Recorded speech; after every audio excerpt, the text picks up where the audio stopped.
bringing you in live. All right, here we are. We want to say good morning and to everyone, and we are here. This is Saturday, October. What is it? 7th or 8th? It's the 8th. 8th, 2022. I am your host, or at least one of them, Hartley Reginald Smith, the inevitable second. And beside me, as per usual, lending her unique brand to the situation is Lady Camille L. Anderson. Good morning, everyone. Welcome to the program, Let's Study. We are delighted that you have decided to join us yet again. We took a break and now we're back. And as promised, we will be looking at end time events.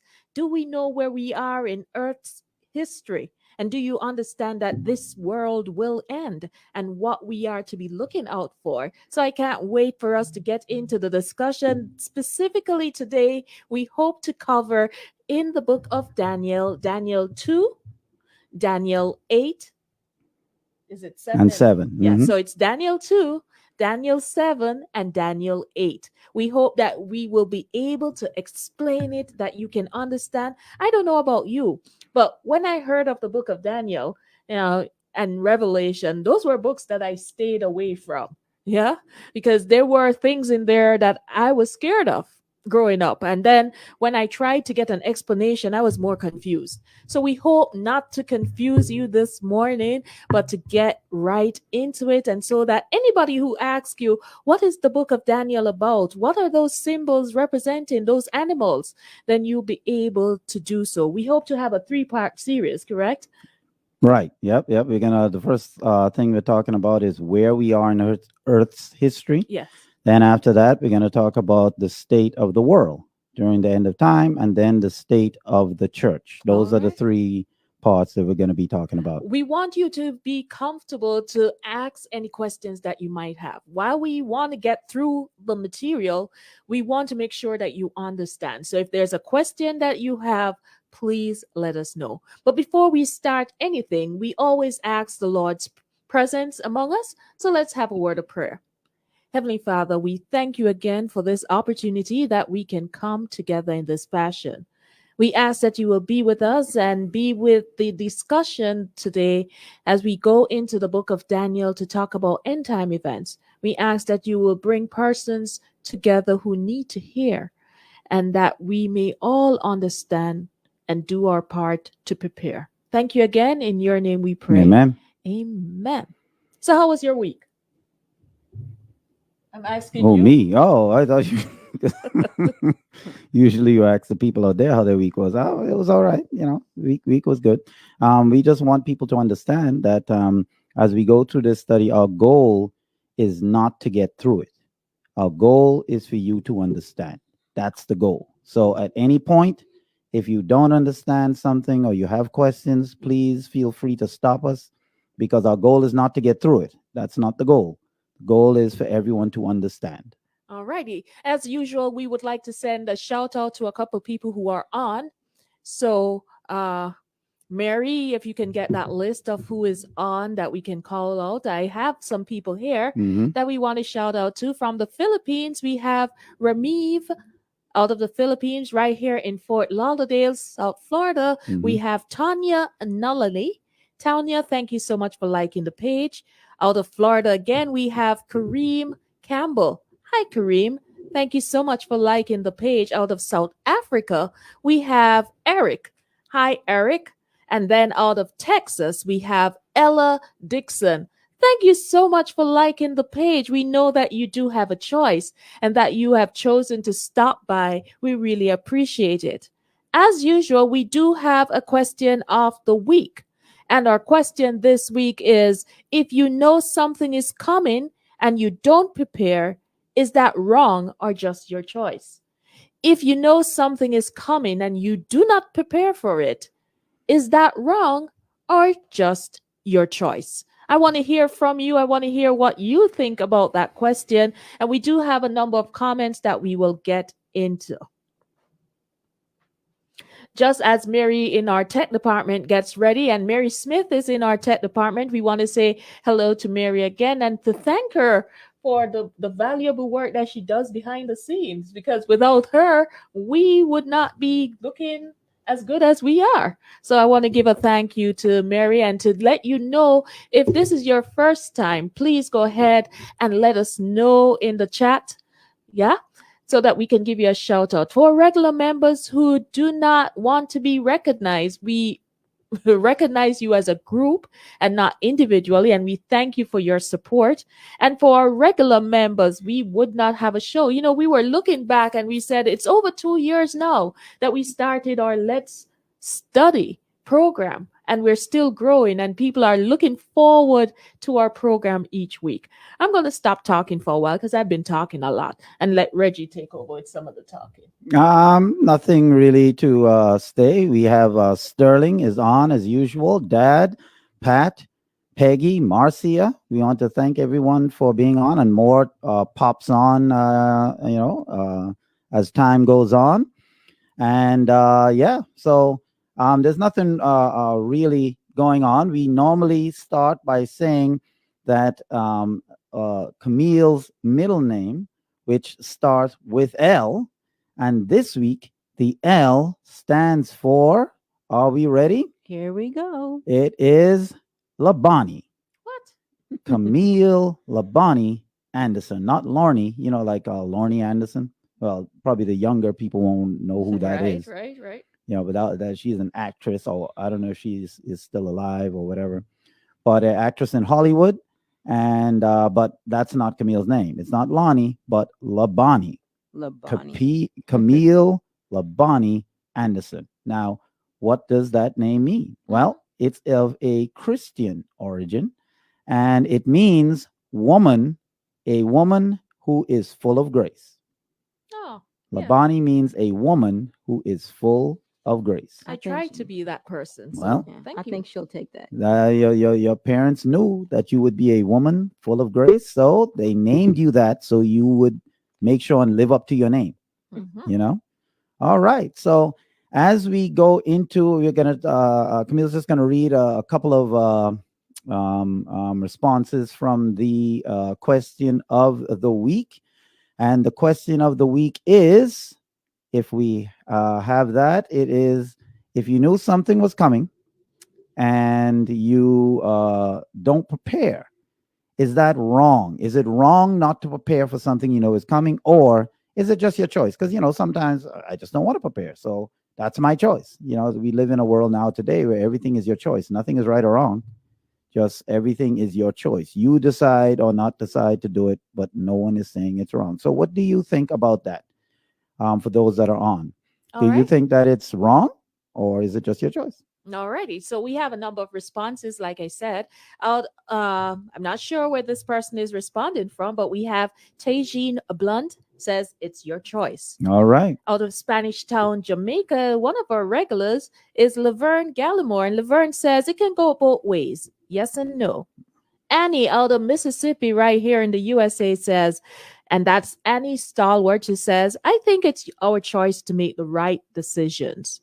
And somebody by the handle Confessions of a Wounded Mind says it's your choice when it's pertaining to your life. Wrong when it's supposed to inform other people of what's coming, and you take their choice away by not doing your part. Now that's wrong. Okay, so we have people saying that it's your choice. Some people saying that it's wrong if you know take something someone is else's coming choice and away. you don't prepare. Is that wrong or just your? So if you know something is coming, so let's be practical, like we always want to be. So I know a hurricane is coming, just like we had a hurricane that passed through Florida, and thankfully we are okay. But there are parts of Florida that were not so okay, and I want us to remember those people right now who are going through a very difficult time. I want to shout out some family members who are closer to that end. I hope that you are safe. I haven't reached out personally, but I will, so you know who I am, or know what I'm talking about.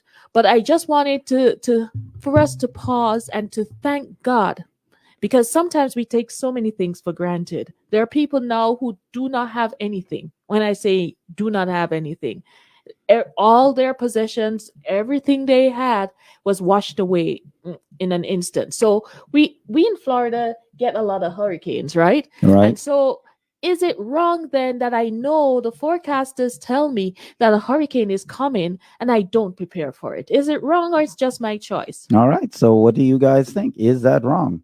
If you're asking me, then I would say that to have knowledge and don't use it is wrong. Because that's the purpose of knowledge. That's the reason why we have it. So, if you know that something is happening, let's say you know that something is bad for you. You know that certain foods are bad for you, whatnot, and you eat it anyway. Yes. Yes, that's your choice to do, but it's still wrong because you know it's bad for you. So that information should be helping you in life. All right. So as we segue now right into our study, we know something is coming. Mhm. And the thing that is coming is the end of the world, right? Is it wrong then not to prepare for it? All right. So All right. again, what do you guys? We have some responses coming in. Okay, Mary, go ahead. I have Pat says you must always be prepared. It's a choice, but being prepared always will help you and others to be safer than you would otherwise if you were not prepared. Hmm. Knowledge is the key, so that helps in preparation. All right. So knowledge is the key, and we should always be prepared. So, all right, go ahead. Mhm. Go ahead. And then Peggy says, it could be irresponsible for you because, like with the hurricane moving over Florida, people didn't leave. Right. It could be irresponsible, and irresponsible would be wrong because it's not right to be irresponsible. Right. So, just like Camille is saying, now we have the end of time. Mhm. And that is something. So before we get into that, Mhm. let's go ahead and read our memory text for today. That's taken from Matthew 24, 32, 33, and 36. All right. Matthew 24, 32, 33, and 36. And I'm going to go ahead and read from the King James Version here. And it says, "Now learn a parable of the fig tree. When the branch is yet tender and putteth forth leaves, ye know that summer is nigh. Mhm. So likewise ye, when ye shall see all these things, know that it is near, even at the doors. But of that day and hour knoweth no man, no, not the angels of heaven, but my Father only." All right. So it's talking about, the end of times, Mhm, really. mhm. And saying, when we see some of these things happening, do not think that it is now. Nope. All right. Well, note it. It's It's near. near. It's at the door. When you say at the door, somebody's coming to visit you, right? And they're at your door. How close are they to visiting you? Right there.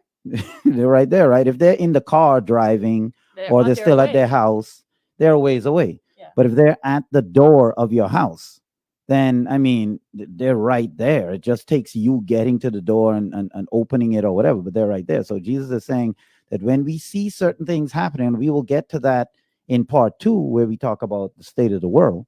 When you see these things happening, then you know the end is near, even at the door. That's how close But it is. we're also warned, because I don't want people to think that now that we're talking about this, that we're trying to put dates Mhm. on it, because we're told in verse 36, but of that day and hour no one knows, not Mhm. even the angels of heaven, but my Father only. So only God knows. Only the Father knows. Yeah. Yep. So he's the only one that knows when he is going to call it quits. But Jesus said that when, just like how you can tell when autumn is coming, it gets a little cooler, Yes. or you see the leaves get turning brown, and therefore autumn may not be today, it may not be this minute, but Right. you know it's coming. You know it's soon. The Yes, signs are because- there. Right. So God gives us signs that we can look at to know that the end is near and at the door, meaning that it can be in our lifetime. Yes. Lifetime can be any time, but it's at that door, and that's what we have to read. So one of the first questions we're going to ask now, before we get into, and we're going to go right into it now. If you work for an event planning company, how would you prepare for an event? Does your job description determine how you prepare for that event? And what do you think out there? Oh, definitely. I would say definitely because that gives me my scope. That gives me my parameters with which I should operate. So if I am an event planner and if I work for an event planning company and I'm the caterer, it does how I prepare, does that differ from if I'm the musician or once I work for the event planning company, doesn't matter. We all prepare the same. No, we don't all prepare the same because as a musician, I'm not concerned about the food. Mhm. That's not my area of expertise. I must make sure the music is on point. And then if I am the caterer, I shouldn't be concerned about the music. Make sure the food is on point. So based on my job descriptions, I'm going to prepare differently. Okay. So we have here, Marcy is saying hello and good morning to everyone. She just wants everyone to know hi and good morning. So Marcy is ready. Um, Clive is saying that he will be back next week. He has a prior engagement Mhm. and he just wants everyone to know, have a good discussion, and he will be back with us next week, because Clive is always on. So he wants people to know if you don't hear him, he's not just silent, but he had another prior engagement. Right. All right. So as Christians, right? Does how we prepare, is that different? It should Then- definitely be different because we would have the word of God. We Mhm. would have the tools needed how to survive in this life and for the life to come, right? Mhm. So we should be preparing differently. Okay, so is preparing for the end of time different than just being a Christian, or is that the same thing? I'm a Christian, so I'm automatically preparing for the end of time, or is that a different situation? All right, so we're throwing that out to everyone. Is it or should it be different? Yes? Yeah, is it a different situation? All right, Mary, you have an answer. Go. Peggy says there are outlines of steps to follow for planners for each event that they do. Okay, so there's outlines of steps. So if you're an event planner and you have different people in there's an outline of steps for the musician. There's one for the caterer. There's one for the design. They all know what they need to do to Right. prepare for that event. So when we talk about now being a Christian, can I just be a Christian and that would prepare me for the end of time, or are there specifics that I need to be doing for the end of time? As long as I'm a Christian, I'm prepared. What do you guys think? And now these are some topics that sometimes I guess people don't really talk about too much. So, it may be a little funny for a lot of people. They may be like, well, I don't really know, well, but to kick things off, Camille, what do you think in terms of as a Christian? Can I just be a Christian and that's good enough to prepare for the end of time, or is there more to it than that? There's definitely more to it. And that is why the Bible is given to us to give us a little bit more insight as to how to be, right? Because in this world, we know that it's so easy to falter, it's so easy to follow the world. Mm-hmm. And so God has given us tools, whether through his direct word by speaking directly to us or through his word by the Bible, right? And he's saying these are the things that you need to do. Just like when you go to a job and you're given a job description, you are given tools or you're given aids to help you to be successful in your job.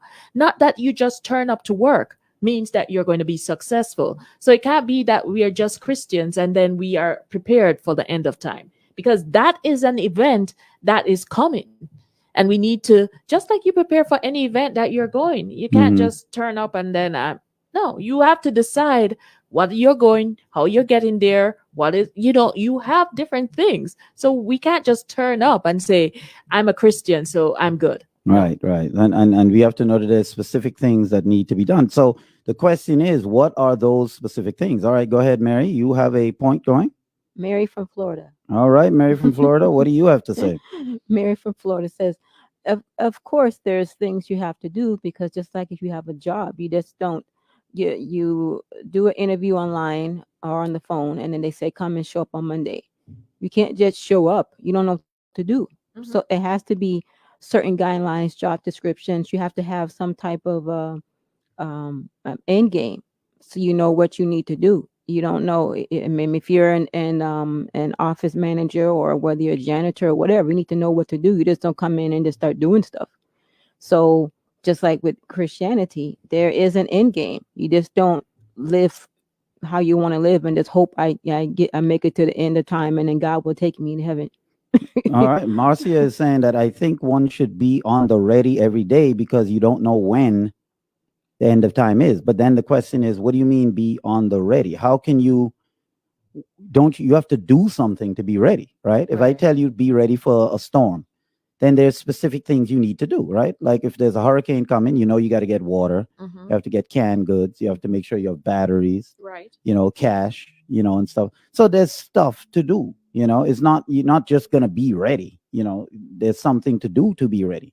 So as a Christian, like what Marcia is saying is true. We have to be ready, but what does that entail? Right. What does that entail us doing? Go ahead, man.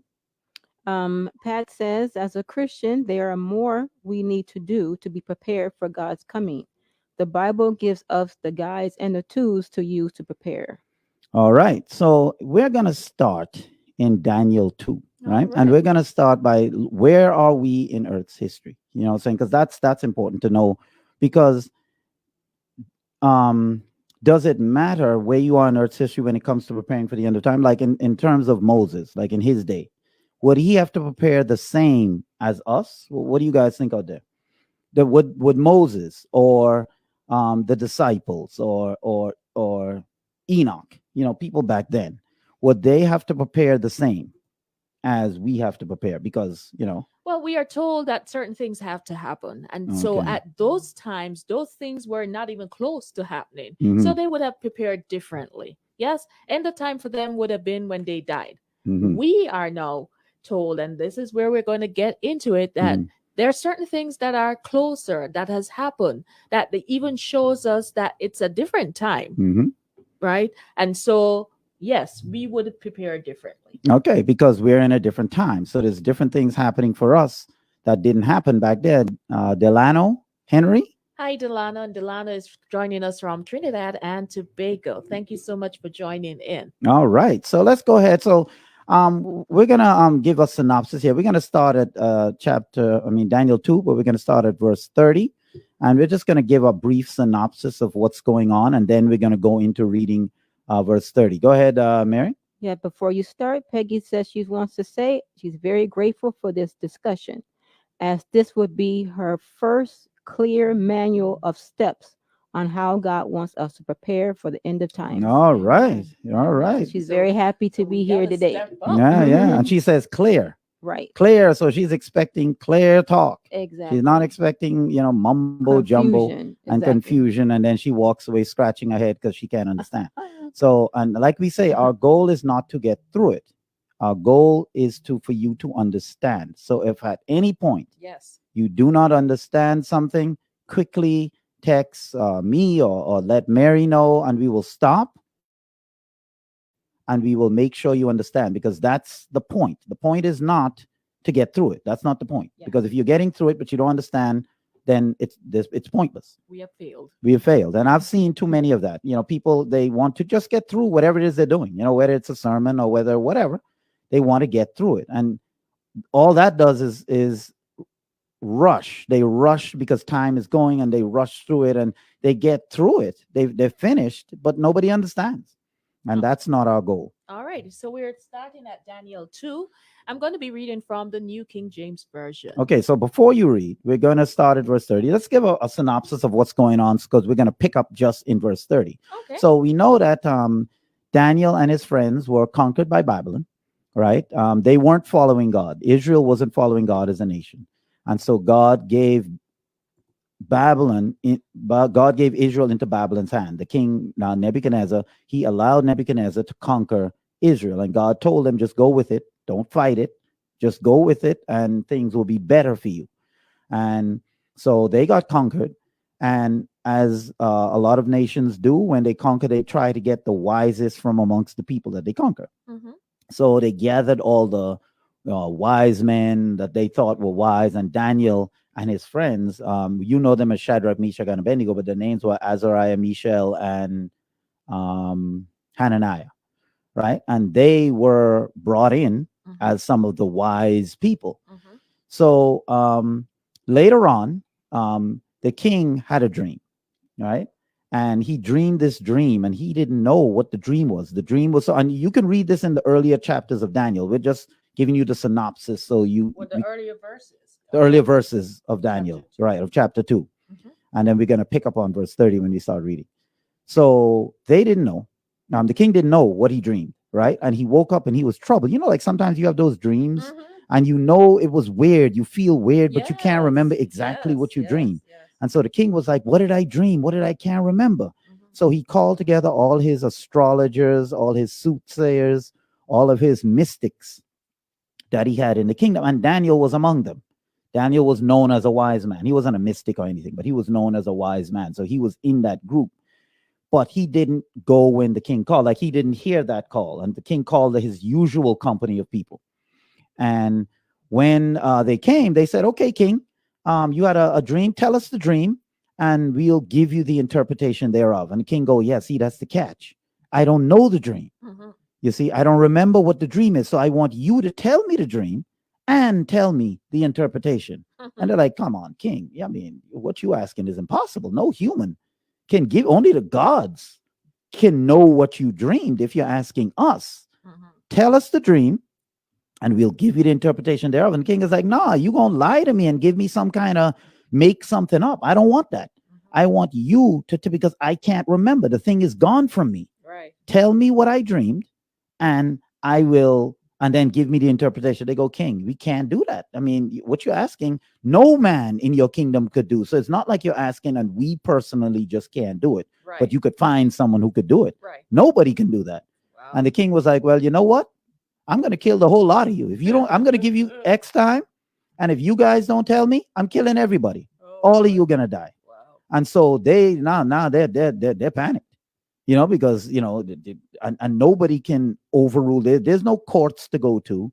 There's, like today, you can hire a lawyer. But this is the king. This is the king. Right. Well, just like even today, like say the president says something, you could still get a lawyer and you could still, because there's still due process, right? That's the laws of the land. But back then, when the king said something, that was it.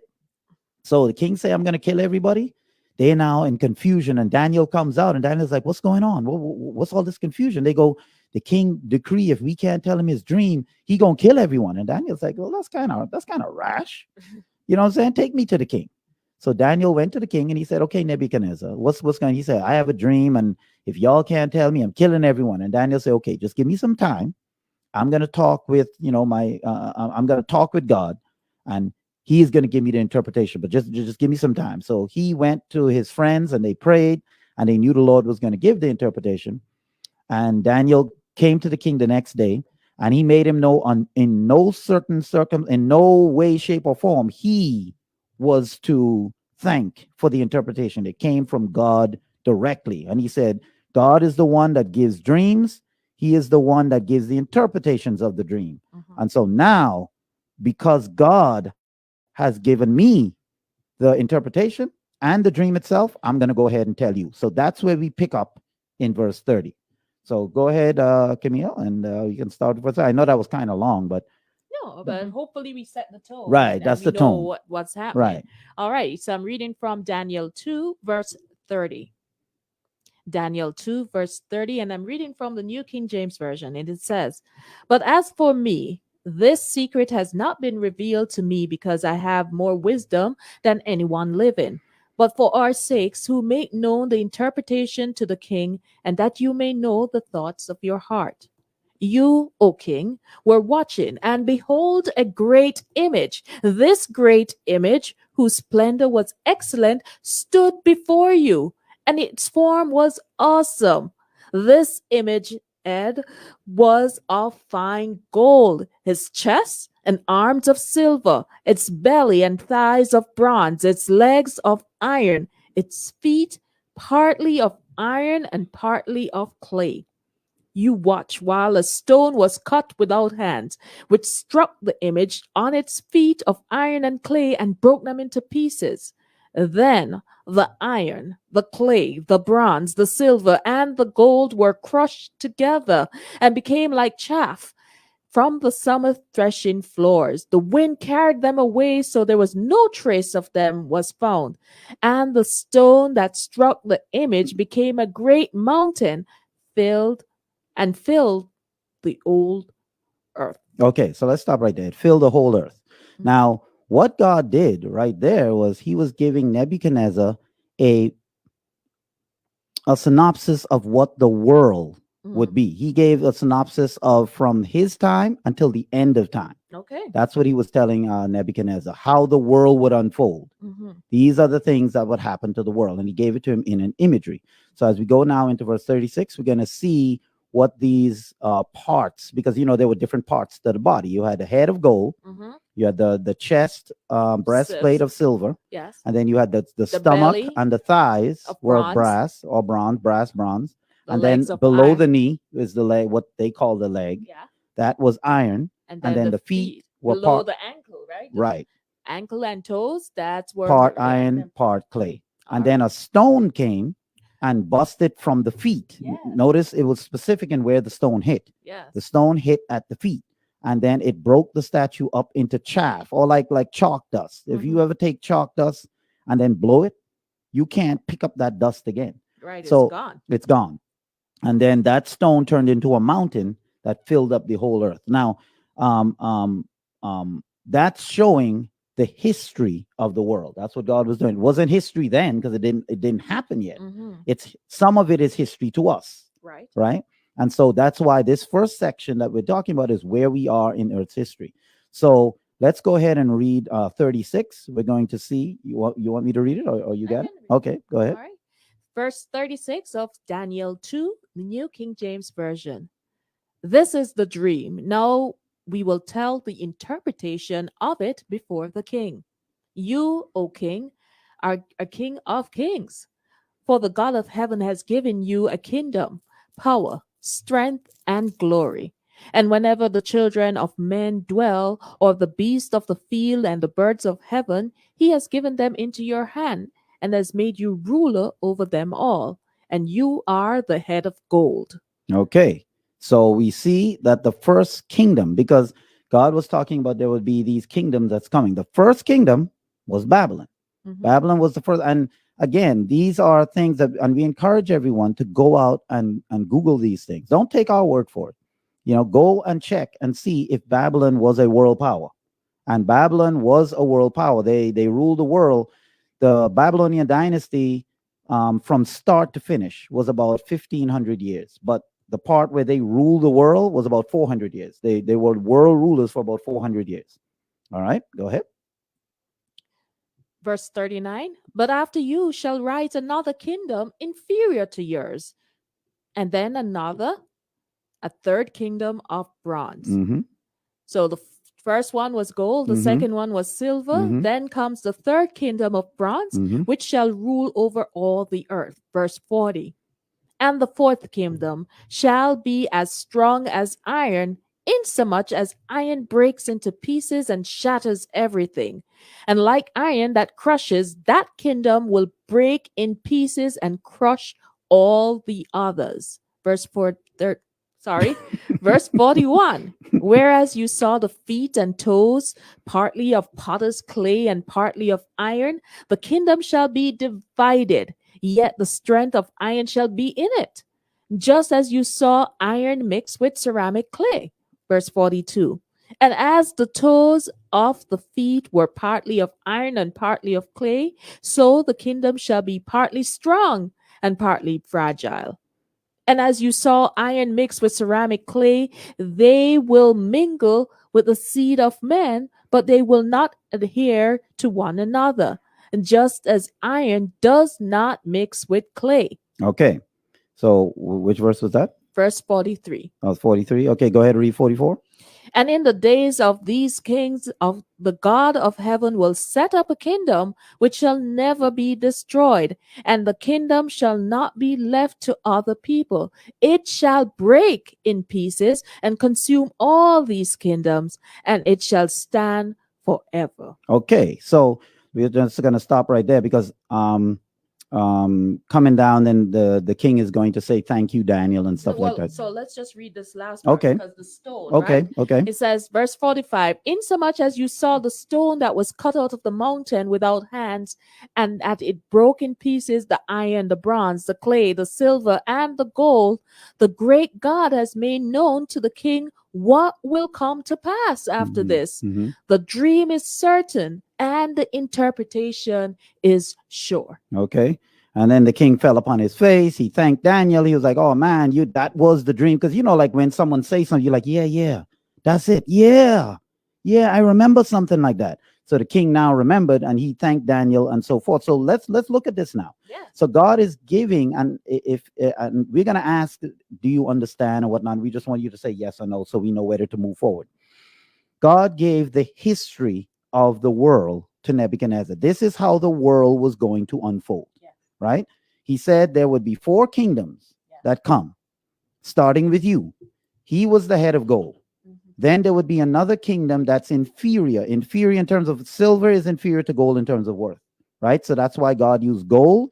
In other words, splendor. In other words, riches. Babylon was the pinnacle.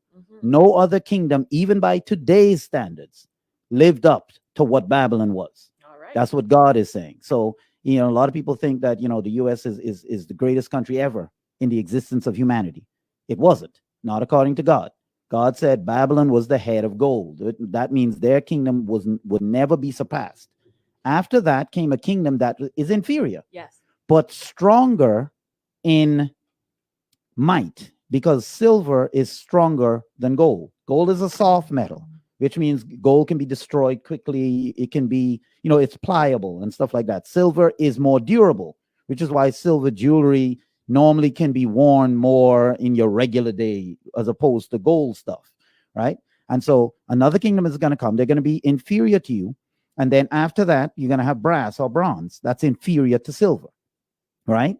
And then after that is iron, which is inferior to brass. You see, so as they go down, the kingdoms are going to be inferior as far as their splendor, as far as their look and how they portray themselves.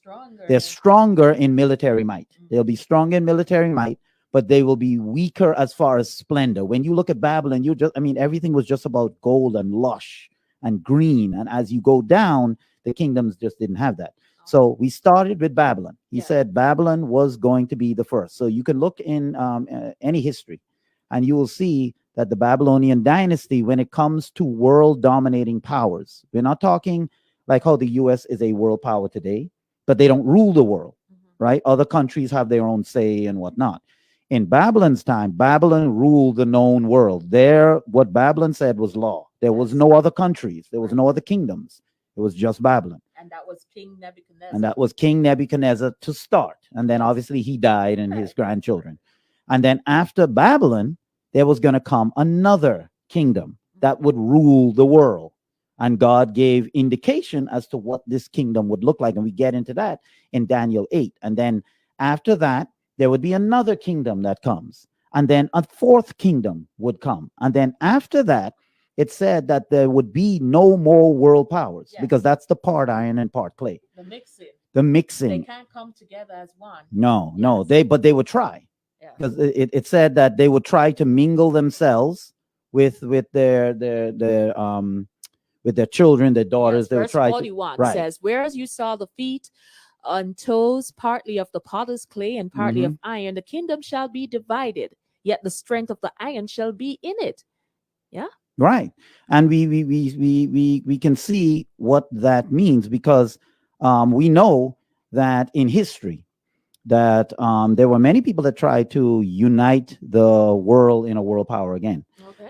The queens of Europe, the queens of Europe and the king, they tried to marry their daughters. Yes. And to, like in those days, when one country marries the child of another, you try to bring it together. Yes. They tried that, but it didn't work.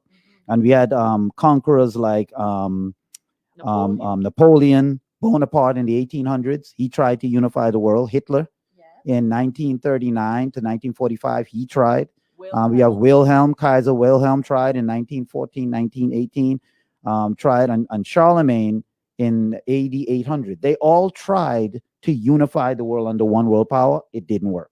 And God said, and this is stuff now, we want you to go and Google it. Don't take our word for it. Correct. Don't take Camille and Reggie's word for it that that's what happened. Go and check yourself. All you have to do is Google Charlemagne, Google Hitler, Google these people, and you see they tried to bring the world under one world power, but it didn't work. And so God said in the part iron, part clay, that they would try to mingle themselves. They would try, but it would stay broken. And we see that's exactly what happened. So is everyone understanding this part so far? So we just Yeah. want a quick yes or no Yeah. and so forth coming in, We because want to gauge how we are doing. right, in you your don't want to move understanding. forward if nobody is understanding or anything Right. like that. So you saw this image, this great statue. The Mhm. first thing, the head is made of gold, Mhm. right? And that is the most Precious luxurious. metal. Yes. Then Mhm. we had silver, right? The chest, Mhm. the chest and arms of silver. Then we have the belly parts, Mhm. yes, of bronze. Belly Then parts. we have the thigh. Well, No, the stomach and thigh the stomach and thigh were brass. or brass, Mhm. bronze, yes. Mhm. Then the legs, Mhm. right? So down from the legs down before the Below knee. the knee to the ankle. Yeah, below the knee to the ankle, that was what? Iron. Mhm. And then now at the feet, the ankle, below the ankle and the toes Mhm. are iron and clay. And we're saying that this iron and clay points to where we are Mhm. in Earth's history, Mhm. right? Mhm. Because we see that there's not one world power that is dominating the whole world. Mhm. There may be powers that are dominant. So China may control a certain part, Mm-hmm. Russia a certain part, the US a certain part, Mhm. but to dominate the whole world as it is, And their word is law everywhere. yes, That's not happen. That does not exist. And Not in so our world. that's why we get to know that we are in the feet. Mhm. And the feet is the last part of this statue that we're seeing. So right? go ahead and explain what happened with the stone. The stone did what, and what does that mean? So there was a stone that was not carved out of man's hand. So Mhm. there is no influence of man in it. Mhm. Because man is marred. Mhm. Man is flawed in a sense because we are now sinful. Mhm. But there is a stone which is coming from heavens, from the Mhm. heavens, right? Mhm. And it came and smote at the feet and tumbled all the kingdoms. So why didn't it strike at the head? Because it struck at the feet. If you want to destroy it, why don't you just go from the head down? Because then there may be some that is left that can rebuild. Mhm. But But the it's struck- feet, the feet It is represents The the feet weak. represents what part of the Earth's history? us. Mhm. Like I said, it represents where we are now. So it couldn't have hit at the head because that has passed. It couldn't Mhm. hit at the chest, that is past. It couldn't hit at the belly or the thighs Mhm. because that is past. At the feet, no, it's where we are. And it's showing that God is going to return during the part iron, part clay Yes. So phase of Earth's and history. then when after that, there's no more. There's no Mhm. more statue because it said when the stone hit it, it Mhm. was so powerful that it became dust. Mhm. And when the wind blew, there was no more. So Mhm. after this, there is no more. So the Kingdom. Earth is going to be destroyed to where you don't recognize. Isn't it going to be like, oh yeah, I recognize that mountain. Oh yeah, yeah. When You see those when planes? you blow ashes, when you blow dust, Mhm. there's nothing you can look at and say that's a resemblance of it. It's Mhm. gone. Mhm. So that is the same imagery that God is trying to say to us when it is destroyed. Because some people believe that the world is going to just be what it is here, just made better. Made new. Yeah, just made, but it's going to be whatever we have now. So you're going to be able to recognize stuff and whatnot. You're saying based on this that God is going to just utterly wipe out the world. You won't recognize it. The world won't be as it is today. The world will be remade and it will be utterly destroyed, and God will set up his kingdom. And so that's where the stone comes in. The stone comes in to show that the stone is coming in during the part of Earth's history that has to deal with the part iron, part clay. It's not coming in the Babylonian era. It's not coming in the kingdom after that or the kingdom after that. It hit in the feet, showing that God is going to return during the time of part iron and part clay, when the world is not in a world power, one world power anymore. So we see that's the time we're living in. So this is how we know God is coming in this time. That doesn't mean he's coming tomorrow. It doesn't mean Right. We're not next trying to year. place but dates. he gives us the range Yeah. because that's what the And image. so we should be urgently Mhm. preparing because it's coming to an end. Mhm. You know, some people believe that and act like this is all I got. So I Mhm. gotta live it up. I gotta experience Mm-hmm. everything. I gotta do everything. And then we call ourselves Christians. There's a disconnect there because God has tell us that a new world is coming. Mhm. Yes. That he is going to create, and it's Yeah. not going to be a part of this one. Anything that we have thought of. All right. Yes, Mary. Pat says yes, she understands. She says great explanation. Peggy says yes. Dad says yes, he understands. All right. Awesome. Thank you so All much. right. And we have Pastor Rohan and Nadine Deru. Hey, Nadine out of California, and Pastor is always on. All righty. Okay. So, Sterling, you Says understand? he's following. Okay, good. I just asked him, so he said yes, he's following. Okay, good. So let's go on to Daniel 8 because that's basically Daniel 2. So we're gonna not Daniel 8. Why am I jumping ahead? Daniel 7. You know, And what is happening in Daniel 7? Daniel 7 is giving us more information into these kingdoms. All right. So we can before- recognize them. So before we move on to Daniel 7, Okay. I want to throw it out there. Is there anyone that have any questions on Daniel 2? Because Okay, again, we want to okay. make sure you understand. So when I call you tomorrow, and I know a lot of you numbers, so I can call you up tomorrow and say, tell me about Daniel 2. What did you Will understand? you be able to explain it to me? Is there anyone? I'm going to give just a few seconds, right? Is there anyone that has any question on Daniel 2? And while we're waiting for that, we are going to let you know where you can find us, and then we'll come back with that answer. So we have some platforms you can find us on. So we're going to give you less than 60 seconds, and we'll be back. And so we're And- going to turn it over to Edward. Edward will let you know where you can find us. All right, take it away, Eddie. Well, he likes Edward. Good morning and happy Sabbath. My name is Edward, and I'll be telling you where you can find us. Facebook,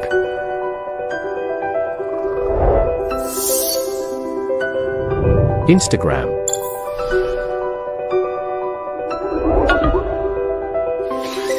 Twitter,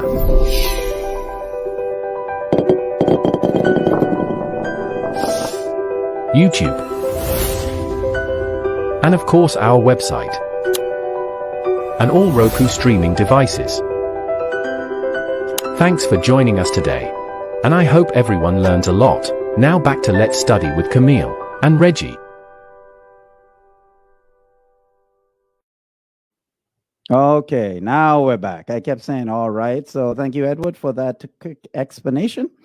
And where you can see us in the various And I platforms. hope that you caught it. We have different platforms. We Mhm. have a new revamped website. We have YouTube. We Mhm. have Facebook. We have Twitter. We have Instagram. So Mhm. there is no reason why you can't find us on 4Life TV. Mhm. All right. And our Roku app. Oh, yes. How Right, could I right. forget? Right. We are now on Roku. Mhm. So you have so many platforms that you can join in from. You're not just limited to a Facebook. Right. And if you don't have a Facebook link or Facebook, you can just go right to YouTube because everyone has. You can just look up YouTube. You don't have to sign up or anything, and just go to our 4Life TV. Search for 4Life TV network. Right. It'll come up and we'll be live streaming. Like now, like so on Sabbaths, you can just go right to YouTube. Right. So you don't have to normally, for those who send out links to, Mhm. you don't have to wait for a link. Right. Or Right. you can go to our website and click watch live and then click the play button and we will be streaming live there. Yes. Right. All right. So, So, tell all your friends. right. Yes, If you please have share, somebody who please doesn't like subscribe Facebook, to go any there. of those platforms and Right. please share it with somebody else. So now we're going into, Daniel 7. yes. All right. So we're going to start here and it's going to give us these more about these kingdoms so we can know. We already know Babylon is first, but we're going to go ahead and read down so we can identify these kingdoms as they came up and as they came up in Earth's history. Not they came up because that's what I'm trying to say or Camille is trying to say. These are things that happened in Earth's history. So all you have to do is Google it. You don't have to let us be the determined to say, well, Reggie Doe said that, but who knows, because anyone can say anything. Check it out for yourself. All right. So we're going to start with Daniel 7, verse 1. All right. Again, reading from the New King James Version, and it says, in the first year of Belshazzar, king of Babylon, Daniel had a dream and visions in his head while on his bed. Okay. So, and we're going to stop like as we go just to explain it. So, Belshazzar was the grandson of Nebuchadnezzar. So this So, is some time. This has is some passed. time has passed because remember when Daniel was conquered, it was Nebuchadnezzar that conquered Israel. So now some time has passed. Belshazzar was the grandson of King Nebuchadnezzar. So this is when Daniel got this vision. This is the vision we're talking about. He got this years after they were conquered. All right. All righty. So we're going to read verse 2 and 3. Then he wrote down the dream, telling the main facts. Verse 2. Daniel spoke, saying, I saw in my vision by night, and behold, the four winds of heaven were stirring up the great sea. And four great beasts came up from the sea, which each different from the other. Okay. So right there. So four winds. What does four winds mean? Now we're talking about compass points. How many compass points do we now? We know we have east, northeast, and all of that. But how many main compass points do we have? Normally four: And what are they? north, south, east, and west. Okay. So when it says four winds, it's talking for about every all of the area, world. right. So 4 points of the world. And when we talk about The great sea. the Great Sea, we can read Revelations 17:15.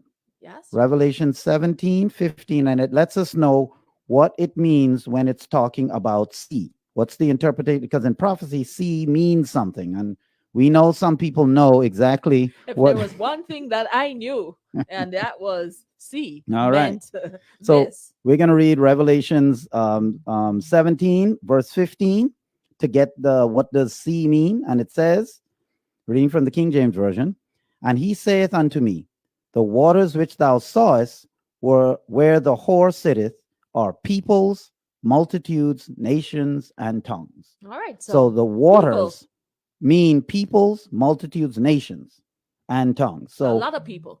right, well, yeah.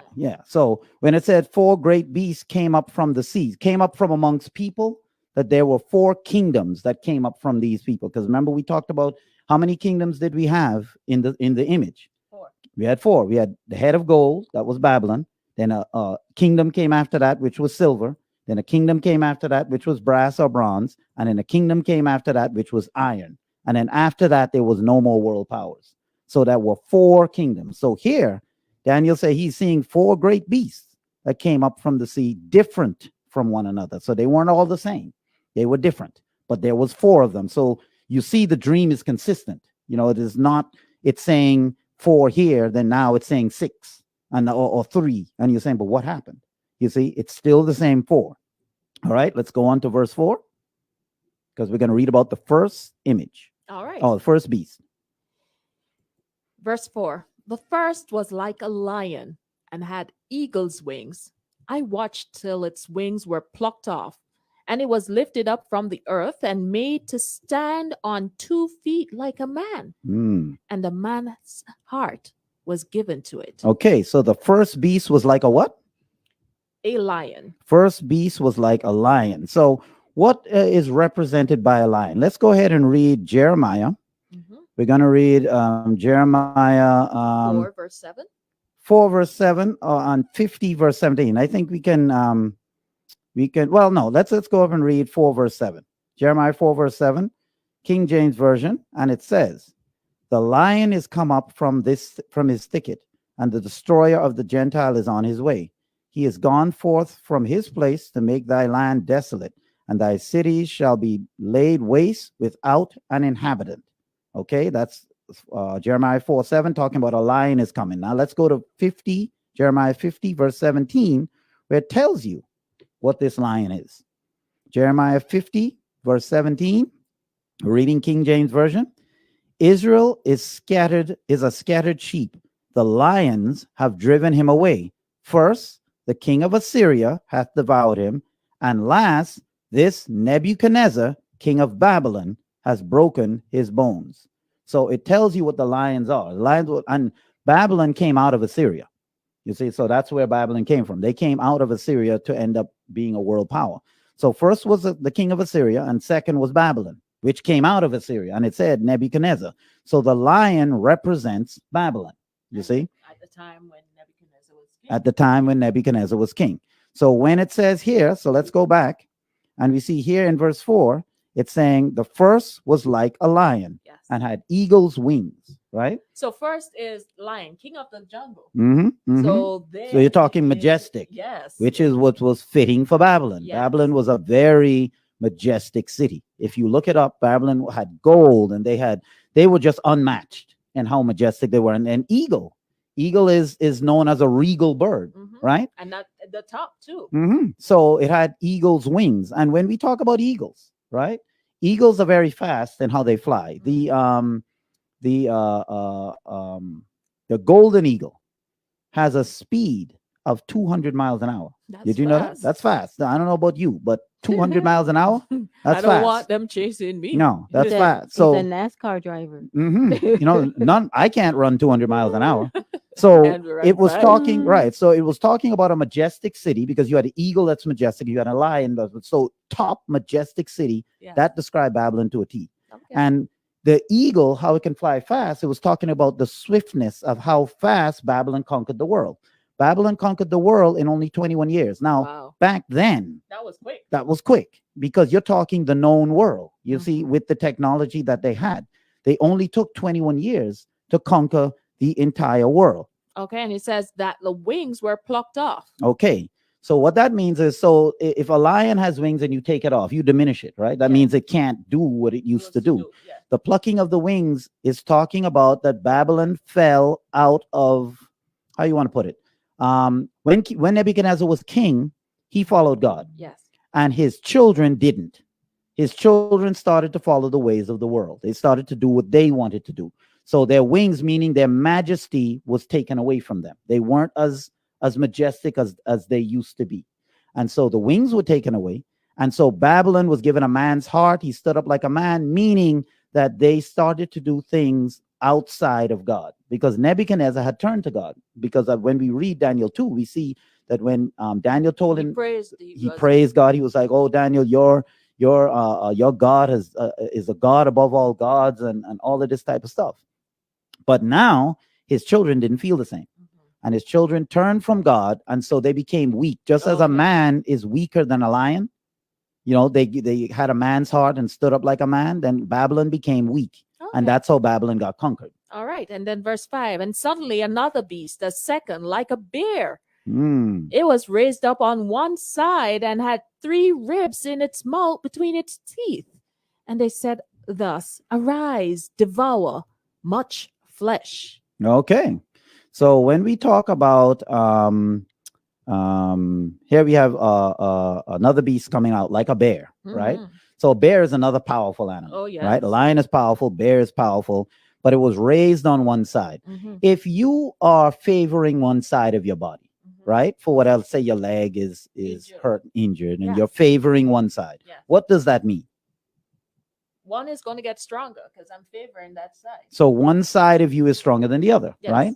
So here we was going to have a kingdom that was strong, Mhm. but would have one side stronger than the other. Now you say, well, how could you have a kingdom one side Mhm. stronger than the other? Well, when you look at history, you see Babylon was conquered by 2 nations that came together, Yes. Medes and the Persians. Yes. Medo-Persia, But I don't hear about the Medes. because Persia was stronger. Ah. So you had 2 kingdoms came, Media and Persia. They combined to form one kingdom, right? But they still were separate. That's why it was Medio-Persia.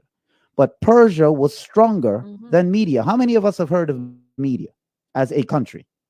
Nobody. Yeah, let's just be honest. None of us have ever heard of Media. Hmm. We've heard of Persia, Yes.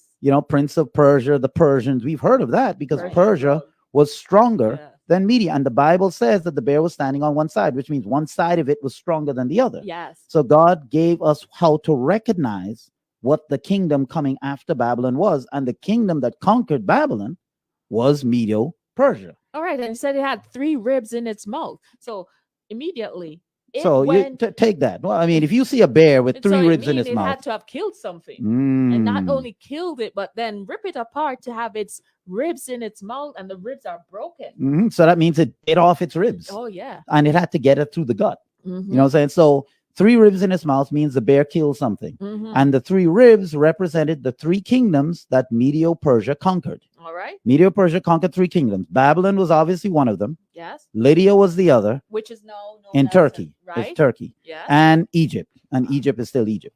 All right. So and that was in the History. known world. In the known world, they were the big 3. Yes. And Medo-Persia conquered all 3 of them. Conquered Babylon, conquered Lydia, conquered Egypt. And that's in history. You can check that out for yourself. That's not something we are saying. That's what happened. We're only telling you what God said would happen. And in those days, it didn't happen yet. But it happened just it as has. God said. It has happened. It has happened. Medo-Persia, one side was stronger. None of us, well, I'm not, maybe historians have. I have never heard of Media personally. I've heard of Persia, haven't heard of Media, but the Bible says one kingdom would have been stronger than the other. That was Persia. And that's the reason. And that's the reason. And then it had 3 ribs in its mouth, meaning the 3 kingdoms that it conquered. And then what else did it say?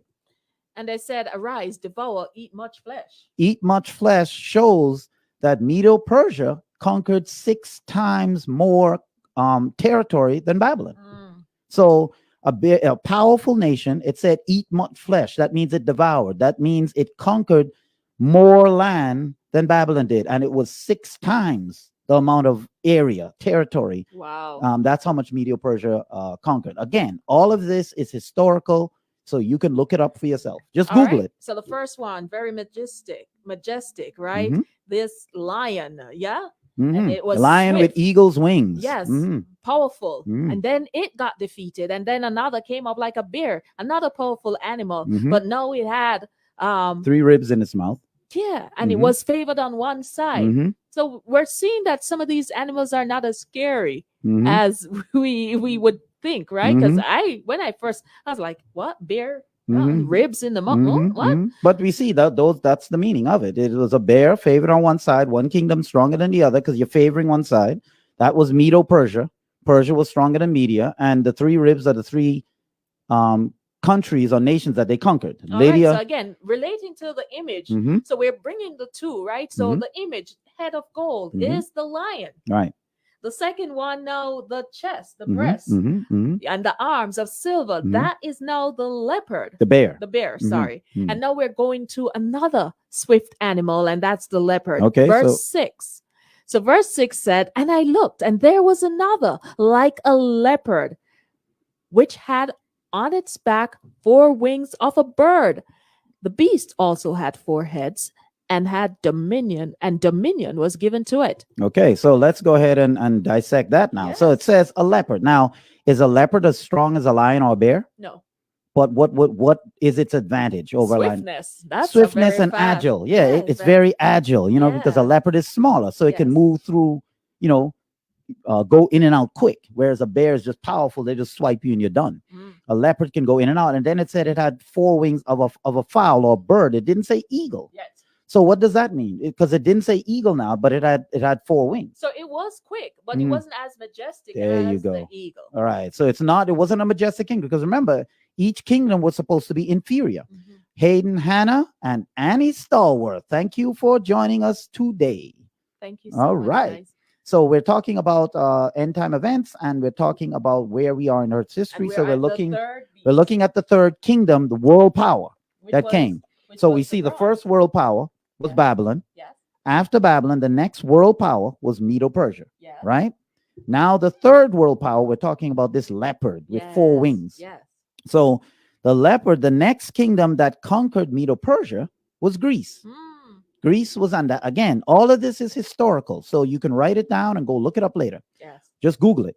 Greece conquered Medo-Persia, right? And It was swift. it was swift because the leopard with 4 wings shows the swiftness, because wings mean fast, right? Yes. Wings mean you can go fast. And if you have 4 of them, Yes. you can go even faster. Faster.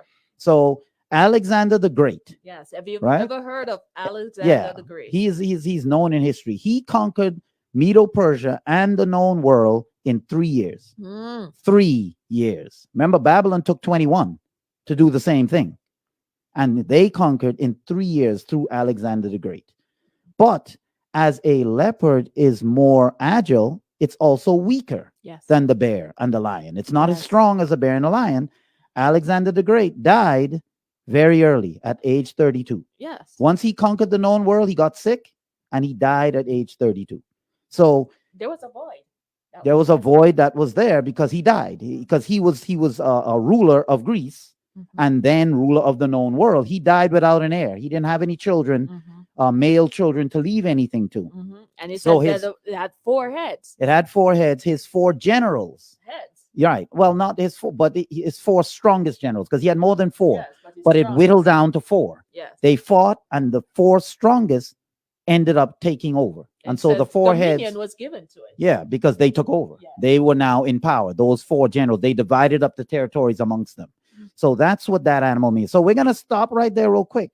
And we want to know again, are we understanding what these things mean? Is the meaning clear, or is it we're going too fast so you don't understand? Just a quick yes or no will be appreciated. So, Mary, what do you, is this understandable? And Mary's going to say, maybe not.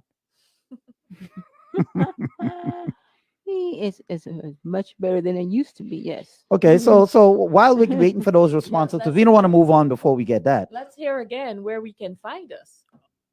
Okay, I was gonna say something else, but we can go. You want Edward to? Yes, let's hear again from Edward as he tells us Edward, where. get back to work. Yeah. Get over here. And Okay. make sure and read from that script. All Okay, so Marcy is saying yes, keep going, don't stop. All right. Go ahead, Edward. Good morning and happy Sabbath. My name is Edward, and I'll be telling you where you can find us. Facebook,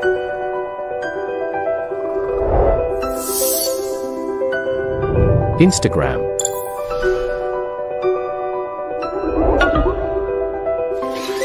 Twitter,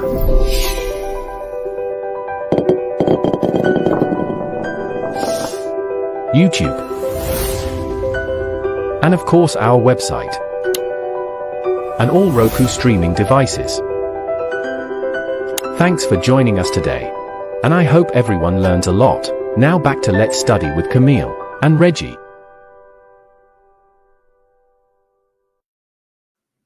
All right, Thank you thank you, again. Edward, for reading the script as written. Because a lot of times people, they ad lib, and sometimes you get nervous, because for a lot of us this is our first time doing what we're doing now, and people get nervous. So sometimes it's good to have a script that you can just follow that, and that's it. I know I can't mess up, So, all right. So, Marcia says yes, she understands. What about Sterling everyone else? says yes, he's following. All right. Peggy and Pat. Peggy says yes. Pat says yes. She's loving it. All right. And it's easy to understand, right? It's not as intimidating as we think. I hope. Yeah, I mean, because Revelation and Daniel has been books that personally a lot of people that I know say they can't understand it. Like when people are saying they're going to talk about it, they just tune out because it's all this imagery, and they put up all these images, and they have all these graphs, like the arrows Timelines, and all yeah. these things, and people just they're so focused on trying to understand the image, they're not listening to what's being said. So we decided we weren't going to bombard you with a bunch of images. We're just going to talk to you like we normally do and let you imagine it in your head.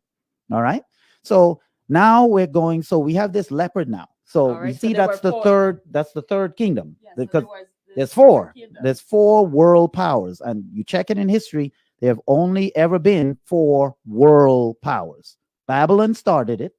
After Babylon was Medo-Persia, which is the bear on one side favoring the other. Then we have the leopard, which is a swift animal but not as strong. Alexander the Great of Greece, he conquered the world in 3 years. I mean, that's crazy. Even by today's standards, know, that would be The fast. whole world. The whole world, the whole known world to him. Yeah.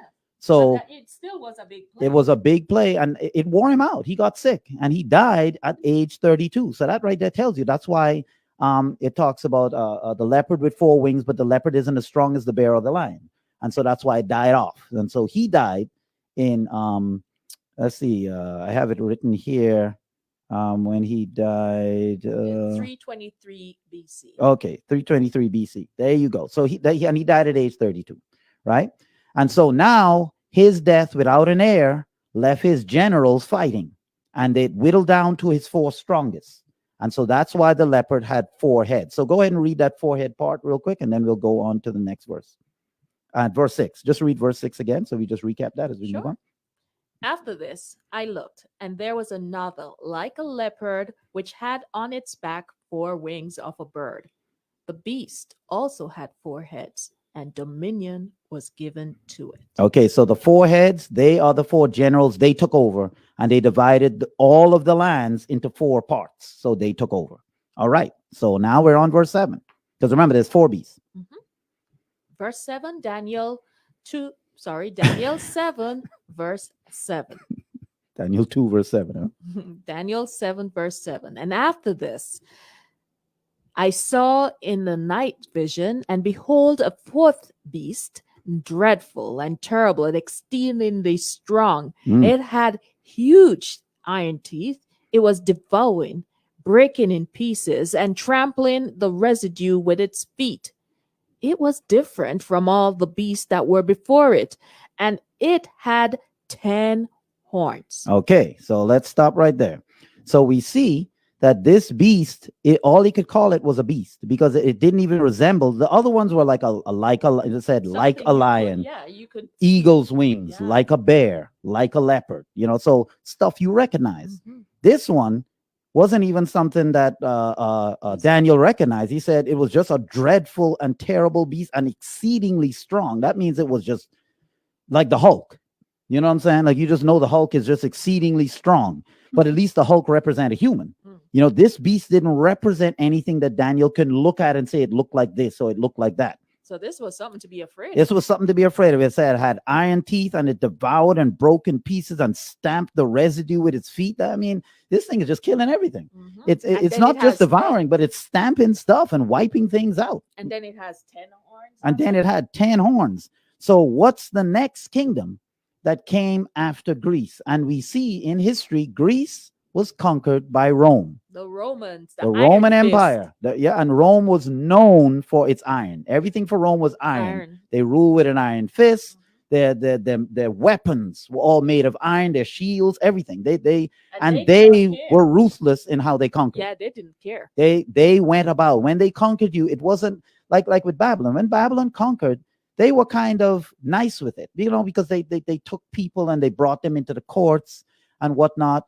And matter of fact, Babylon had conquered in 2 waves. The first wave, Babylon came and they conquered, and then they saw people wasn't doing what they needed to do. They came back and conquered them and said, look, buddy, I told you what you needed to do. But that shows you the niceness of Babylon. Mhm. Rome didn't do that. They wiped you Rome out. just wiped you out, and they just utterly destroyed you. They wanted to show you the might of Rome. And so that's why we see in the image again, And we have now the Mhm. legs, right? Mhm. Of iron, Mhm. strong. So let's go over that again with the statue to show how it's correlating to these All right, animals. so That's we not have different. The head of gold. So majestic, just like a lion and eagle's wings. Yes. Right. That was the lion, right? So the head of gold is Mhm. represented by the lion. Mm-hmm. Then we have the bear, which is represented silver, Mhm. the breast, the chest, Mhm. the arms, Mhm. silver, Mhm. right? And we were told that this kingdom came up quickly. Mm-hmm. Yes, but it was not as majestic as Nebuchadnezzar, the 1st Mhm. main kingdom, And right? it was 2 kingdoms merged in one. Media One- Persia, right? Because the bear then favored one side. Mhm. So Medes and the Persians, and we know that the Medes were weaker. Mhm. We only hear of the Persians today, right? And then there were Then the leopard came. then it had 3 ribs. Mhm. Significant, right? Mhm. Because then the 3 ribs represented 3 countries Nations that they were conquered, which right. was Babylon, Lydia, which is known as Turkey, and then Egypt. Mhm. Then there was speed. Mhm. And this speed brought about the next one, Mhm. which was the leopard. Mhm. We say very agile. Mhm. So we have And gold. 4 wings. Right. So we Mhm. have gold, we have silver, now we have bronze. Mhm. Yes.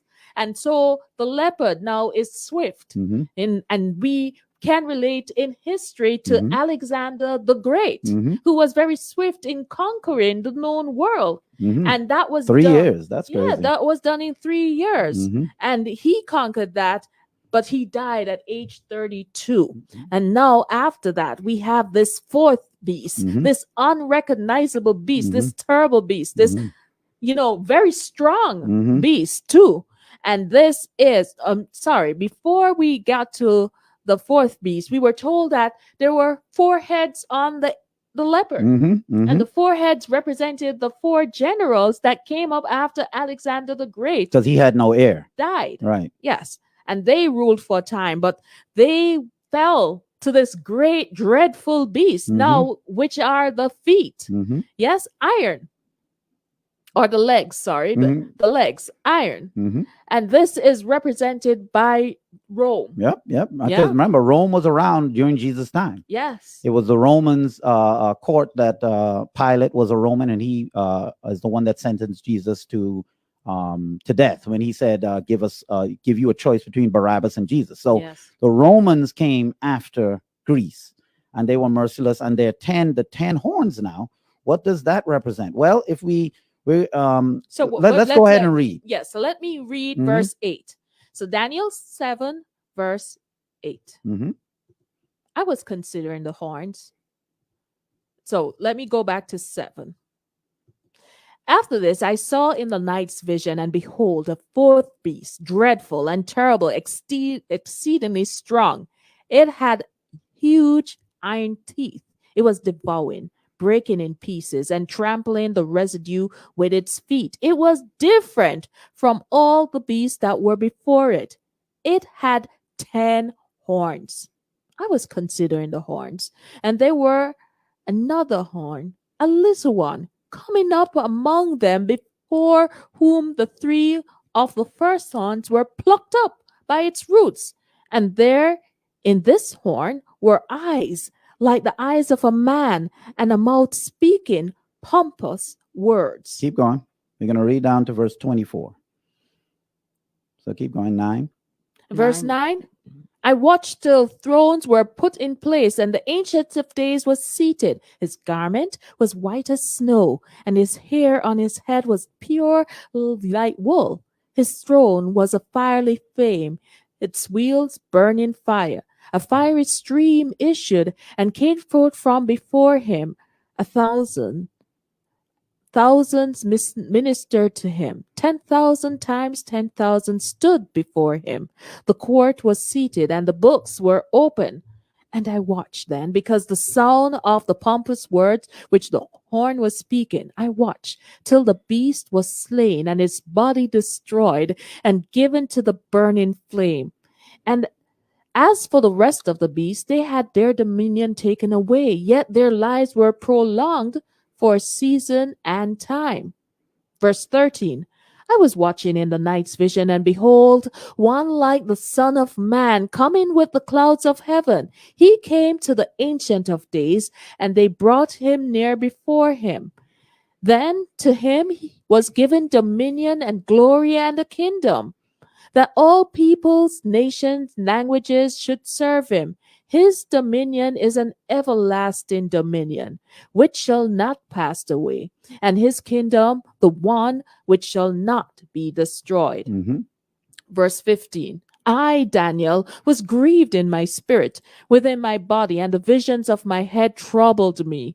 I came near to those who stood by, and asked him the truth of all this. So he told me, and he made known to me the interpretation of these things. Okay, so we're just gonna go right there. So now we see the interpretation of these things are coming. So all of the stuff that we were talking about, what's the interpretation of all the beasts and all these things, then the angel is going to give Daniel the interpretation thereof right now. All right. So I'm at verse 17.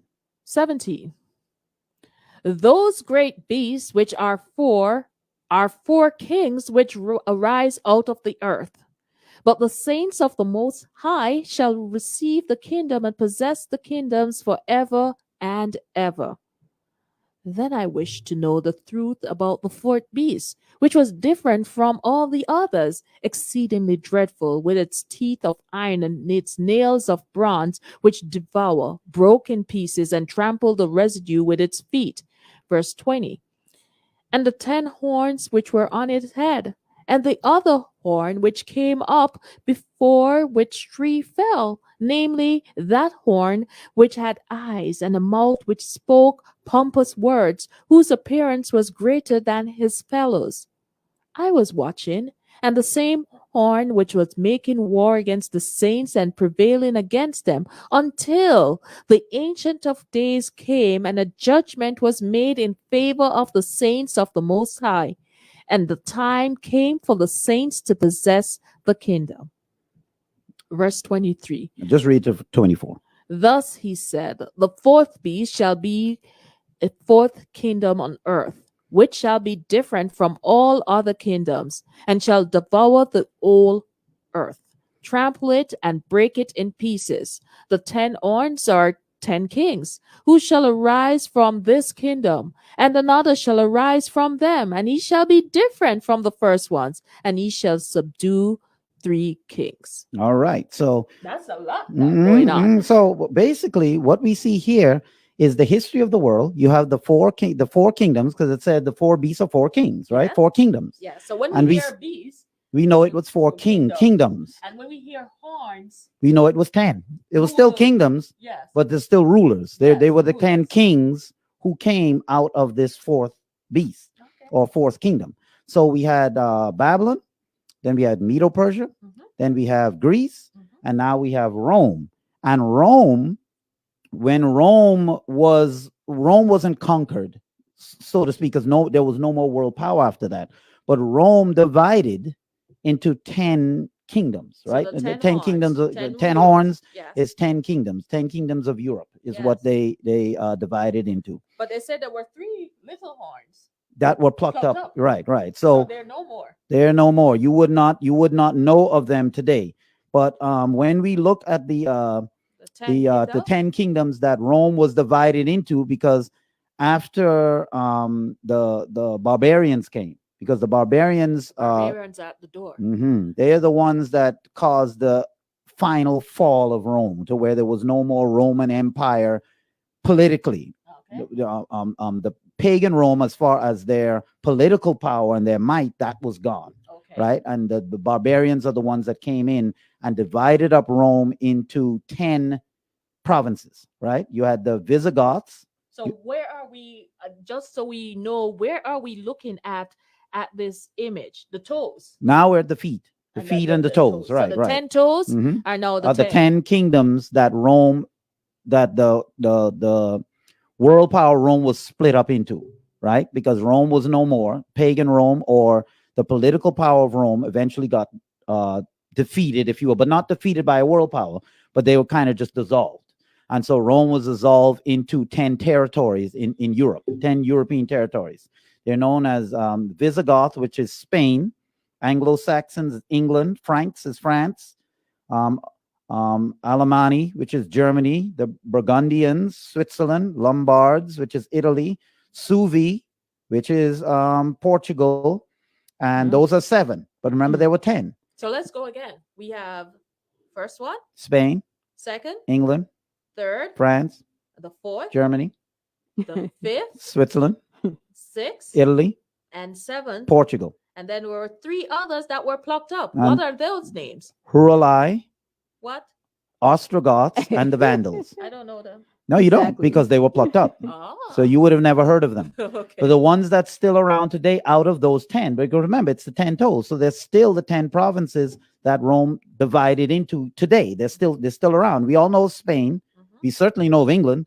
We've heard of France, Germany, Switzerland, Italy, Portugal. We've heard of all of those, right? And are they still here? Yes. Yes, they're here. And that's what the feet and the toes represent, that they would be here till the end of time. And these Still here. These are normally loyal to the Roman Church. Well, they were the kings of Europe. These 7, they were all loyal to the Roman Church that was Christianity, Okay. and Christianity back then was ruled by the Roman Church, Okay. and they were loyal to the Roman Church. These three, the Heruli, Ostrogoths, and Vandals weren't. They weren't loyal, and so that's why they were destroyed. Yeah. So you have those three that you don't, but you can go look them up. Look up these names: Heruli, Heruli, Ostrogoths, Ostro, Goths, Gots, Ths, and Vandals. We know how to spell Vandals, right? And so, no, you say Vandals, you know, vandalism, yeah. So look up those three. You will see they were real kingdoms that are they no longer exist today. And that's what happened. So we're going to stop here because we're getting to the end. Yeah. We just want to know, again, we're asking, do you understand everything that we've said? We'll pick up with chapter 9 next week. We'll start with chapter 9 because this first part is dealing with Daniel 2, Daniel 8, and Daniel 9. All right. Then we'll go from there. We'll go on to what is the world going to look like during the time of the end. Alrighty, so we are introduced to Daniel again, Mhm. and Daniel is now put before the king because the king had this terrible dream that he couldn't remember. Mhm. The king was about to wipe out his namesayers, his soothsayers, Mhm. as prophecy tellers, Mhm. and they couldn't tell him what the dream was. They wanted him to tell them, and then they would make up a story.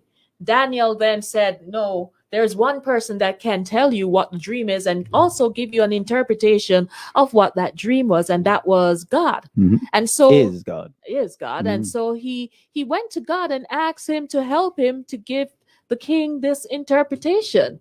When Daniel then went and told Nebuchadnezzar the dream, it was of a great statue, and this statue was broken up into different parts because there were different Metals. metals that Mhm. made up this big statue. The first one was of gold, and Mhm. that was the head, and we are told that that is Babylon. Yes, that is also represented as a lion, and the lion is the king of Mhm. all animals, right? Very majestic. Yes, With eagle's wings. with eagle's wings, Mhm. right? Fast.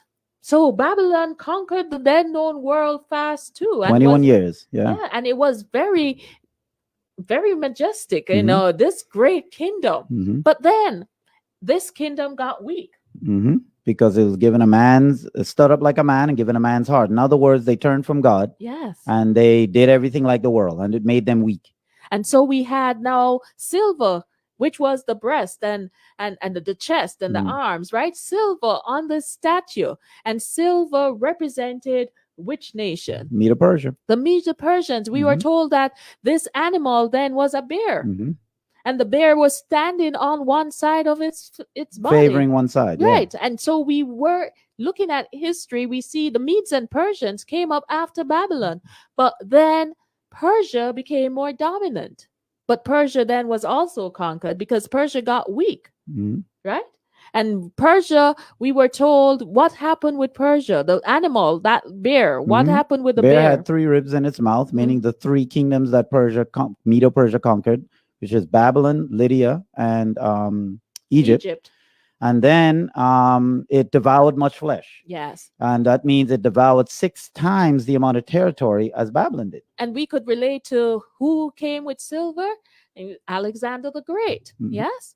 And Alexander died early. Mhm. And So that the- was the next kingdom. Sorry, Yeah, the the leopard. brass, right, Yes, right. Mhm. brass, leopard. Mhm. Yes, so that is now, so the head is gold, Mhm. the chest is silver, the arms is silver, the belly part Mhm. or Belly part and midriff and the thighs were brass. brass. And And that that- is the leopard. Mhm. Also very swift, very agile. It Mhm. also had 4 wings on its back, Mhm. which mean it moved quickly. Mhm. And it moved faster than just 2 wings, right? It Mhm. was 6 Mhm. times faster. Well, And much more faster. Yeah, Mhm. Alexander the Great was credited Mhm. for creating this kingdom. Mhm. But then he had 4 heads on 4. The leopard had 4 heads. Mhm. Yeah, which indicated that after Alexander the Great died, 4 top generals arose and was now ruling, Mhm. and they were given the dominion over the then world. Mhm. But they Mhm. too were devoured Mhm. or destroyed because this great beast, Mhm.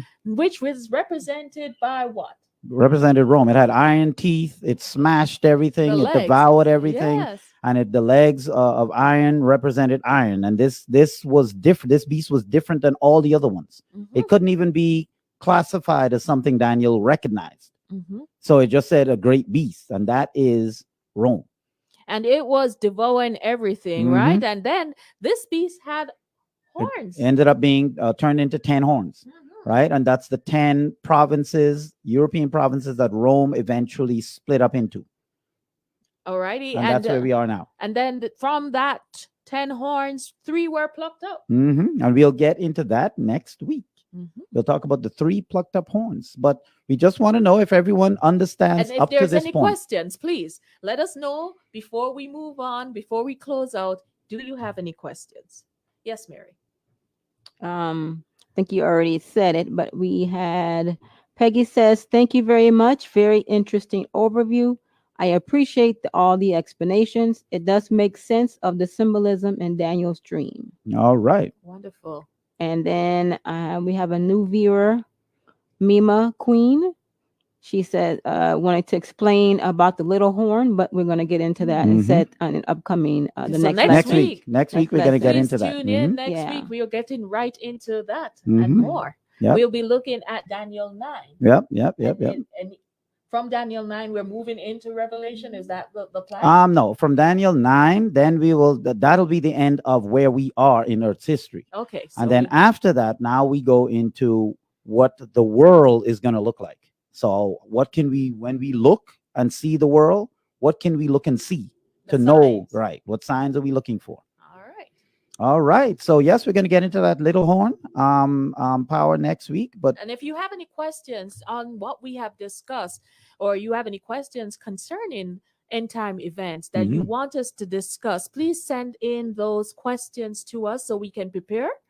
So that next week we can get right into it. Right into it. Okay. So that's it for me. All right. As Mhm. usual, we close out with a word of prayer. All right. And I'm going to ask you to close out in a word of prayer for us. All right. So let's pray.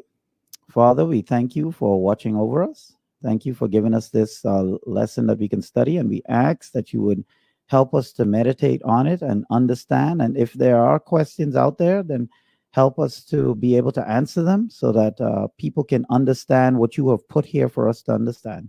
Keep us safe. In Jesus' name we pray. Amen. Amen. All right. Have a good one. And as always, stay safe. All right. Bye, everyone. Goodbye.